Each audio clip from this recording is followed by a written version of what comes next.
I'm very honored actually to have been invited to be a member of the council. This is my first time in Shenzhen, which is I have to say a very novel experience because I'm impressed at everything that I have seen so far. It's a huge international hub of innovation, technology, manufacturing. And so it's not surprising that you have the Shenzhen Court of International Arbitrations here. So dynamic, very international, and seeking to connect with the world. For me, it's a very interesting experience, and I'm very well impressed by the search for excellence and the search for international connection. The two things are absolutely critical for the success of the SCIA. When I was invited to be a member of the council, I considered many things, and one of them was the state of the world today.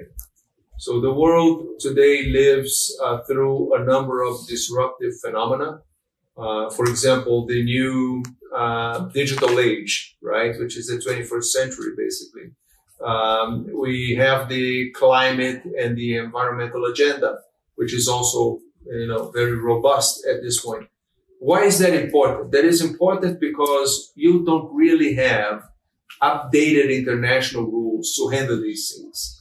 There is no forum, there is no body of agreements or treaties that give you direction on how to handle disputes on the digital economy, or to how to handle disputes in the climate with the climate agenda, and many others as well. So the world needs dispute settlement mechanisms which are effective, which are fast, which are unbiased and impartial, and which are multicultural.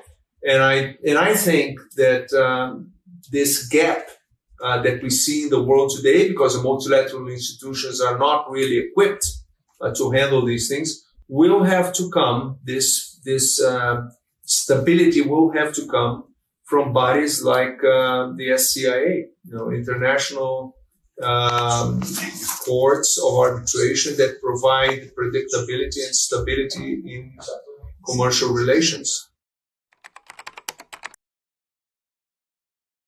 I wasn't really thinking about joining any of them at this point in time.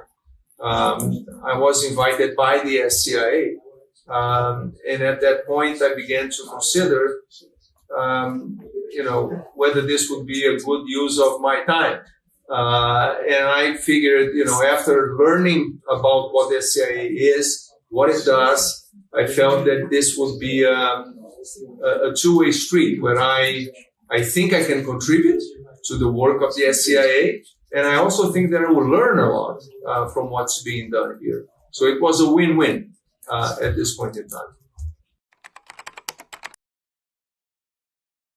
What was most attractive was the push to be truly international. I come from a professional background where being able to understand and being able to operate with different agents in the world, with cultures that are completely different, with practices which are completely different. All those things were very important to me. And I think this push of the SCIA not to be a regional body, but to be a truly international and global body, that is something that captivated and seduced me.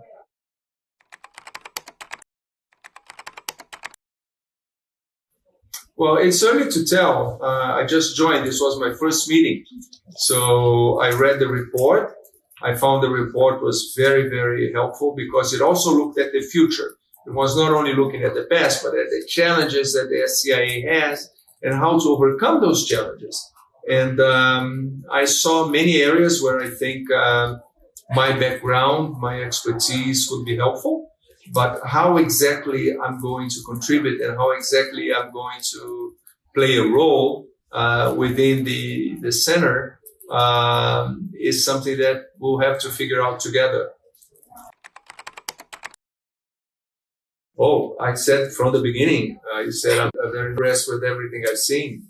The dynamism, the role that Shenzhen plays in global innovation, the several companies that operate here, both in the digital space and also in energy transition, manufacturing. It's truly impressive, and I think it's only going to grow more and more. As China connects more globally. I think there's a lot of space in the digital area where China can be even more present. China is already a big player in manufacturing, in logistics services, but I think in the digital space, China can be much more present internationally than it is today.